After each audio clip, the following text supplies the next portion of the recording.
আসসালামু আলাইকুম রহমতুল্লাহি ওবরাকাতু নহমদ নসল্লি আল্লাহ রসুল করিম আম্মাবাদ আলহামদুলিল্লাহ রবিল আলমিন আসসালাতু আসসালামু ইয়া শাফিল মুরসালিন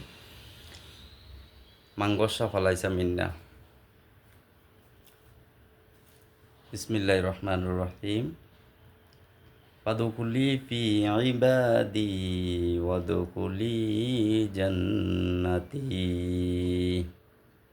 একটা কোরআনের আয়াত বললাম আর একটা হাদিস বললাম। হাদিসটা হইলো মাঙ্গসা ফালাইসা মিন্না, যে ব্যক্তি ধোঁকা দেয় সে আমার উম্মত নয়। তা আমি বলতে চাচ্ছি যে এই রিগার্ডিং বাংলাদেশের এখনকার যে বর্তমান সিচুয়েশন প্রেক্ষাপটে কোটা নিয়ে মুক্তিযুদ্ধর যে ছেলে সন্তানগুলো এইভাবে বলতে বলতে জন্মের পরে শুনলাম মুক্তিযুদ্ধের এটা হইলে ওইটা হইলে অনেক কিছু চাকরি করে বেতন পাইতো না 6,000 টাকা। তারপর থেকে দেখা যায় মৃত্যু করার পরে যে শুরু হইলো এই যে বয়স্ক ভাতা, পঙ্গু ভাতা, চক্ষু অন্ধ ভাতা, সব কিছুই ফাঁক সমস্যা নাই। এগুলো পাওয়ার দরকার। সব দেশে এইসব ফেসিলিটি সুযোগ সুবিধা আছে। মানুষ বলতে মানুষের একটা অগ্রাধিকার এইসব গণতন্ত্র দেশে স্বাভাবিক, ভালো লাগে, এগুলা সমস্যা নাই। মৃত্যুর পরে অনেক লোকে দেখা যায় 20,000 টাকা, 25-30। আর বিদেশে চাকরি করে বেটা দিনে রাত্রে সকালে ম্যাগে বুঝে রোদ্রে পড়ে চাকরি করে, তারপরে কত রোগ ব্যাধি সাউট থাব ছটকনা দমক অনেক কিছু, অনেক কোম্পানি বন্ধ হয়ে যায়। বেতন পায় কত টাকা? 20,000ও পায় না। অনেক কোম্পানি দেও না 2 মাস, 3 মাস, 6 মাস, 1 বছরও। আমার চোখের দেখাতে একে চেয়ারে বসি। তারপরে বউ বাচ্চা ইচ্ছা অনেক কিছুই দেওয়া লাগে। যে কোনো ধর্মের অনেক কিছু অনেক জায়গাতে ধরা দেখা যায়। এক একটা লোক এক এক রকম ক্যারেক্টার, এটা স্বাভাবিক। সবাই আল্লাহর শুরু থেকে এই পর্যন্ত এইভাবে তৈরি করে আসছে। কেউ দেখা যায় সিগারেট খায়, কেউ পান খায়, কেউ গুল খায়, কেউ চা খায়, কেউ কফি, কেউ এগুলো ছাড়া চলে না। মানে কথাই বন্ধ হয়ে যায় এমন ধরনের ভাব ধরে। ভাত না খাইলেও চলে এমন, মানে সিগারেট না হইলে চলে না। তাহলে সিগারেটের দাম কিন্তু ভাতের সমানে পড়ে। আমি যে দেশে থাকি, ঘুরি গাড়ি কয়েকটা সিগারেট খাইলে দেখা যায় এগুলা আমরা, যে লোকটা সৎভাবে ভাত খায় বেশি, হ্যাঁ, ওর ভাতের দাম পড়ে যায় সিগারেটের, মানে ভাতের দাম থেকে বেশি পড়ে যায় সিগারেটের দাম হিসাব করলে।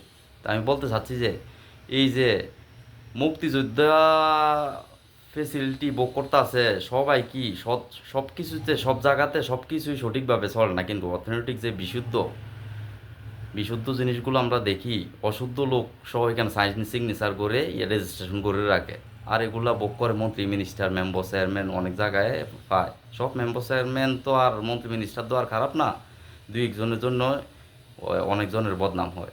তাই আমি বলতে চাচ্ছি যে একটা ছেলে পড়ালেখা করে তার অনেক টাকা খরচ, সুন্দরভাবে পড়তে গেলে অনেক লক্ষ লক্ষ টাকা খরচ। এই একটা চাকরির জন্য ও অনেক বছর ধৈর্য ধরে, কিন্তু বিয়েও করে না। আগে দেখা যায় নবী রাসুলদের সময় পড়ালেখার সময় একটা, দুইটা, তিনটা পর্যন্ত বিয়ে করে ফেলতো ছেলে সন্তান। আল্লাহ বলল একটা মানুষের রিজিক যখন রু তৈরি করছে তার থেকে 50,000 বছর আগে এগুলা তৈরি করে ফেলে রাখে। তাহলে লোকে কেন ভয় পায় বিয়ে শাদী এগুলা করলে অর্থনৈতিকভাবে দুর্বল হবে?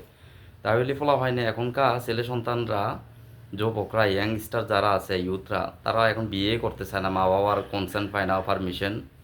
তা আমি ওই সুবাদে বলতেছি তথাকথিত ওই লোকগুলো, হ্যাঁ, প্রত্যক্ষ পরোক্ষ এবং প্রত্যক্ষভাবে বলতেছি জিনিসটা, যেহেতু আমি স্বচ্ছকে এগুলা দেখি, তথাপি সেজন্যই বলতে চাচ্ছি যে এই যে একটা ছেলে চাকরির জন্য কত তার এক্সপেকটেশন, তার লাইফে এম্বিশন, হুম, তাহলে এই ছেলেটা চাকরি পাওয়ার পরে না দেখা যায় ও এখানে একটা অনেক কিছু স্বপ্ন নিয়ে থাকে। তা আমি বলতে চাচ্ছি পরিপূর্ণভাবে সব কিছু বলতে চাইলেও কিন্তু চাওয়া যায় না। পলিটিশিয়ানের ব্যাপার স্যাপার, আবার মিডিয়ার ভিতর অনেক কিছুই হয়। এই যে অন্য অন্য ছেলেদেরকে সুযোগ সুবিধা দিলে, ও চাকরি পাইলে ওইখানে স্যালারি টাকা টুকা দিয়ে বিয়া শাদি করবো অনেক কিছু। এই যে নেশা করে ফলাফাইন, গেম খেলে, আপনারা পড়ালেখা, এই যে মেয়েদেরকে মারলো, এই যে সরকারি অ্যাডমিনিস্ট্রেশন লোকগুলো, পুলিশগুলো, তোমরা আপনারা ভাই বোন কেন এই যে সুন্দরভাবে চললে কাকে মারলেন? এই যে অনেক টাকা পয়সা কি আর বলবো, বলার মতো না নাই। আপনারা ভালোই যান, কোরআন সুন্নাহ ফলো করেন, কাজে লাগবে, এগুলোই পৃথিবীর নিয়ম। আমি আরেকটা বক্তব্য তৈরি করবো ইনশাল্লাহ।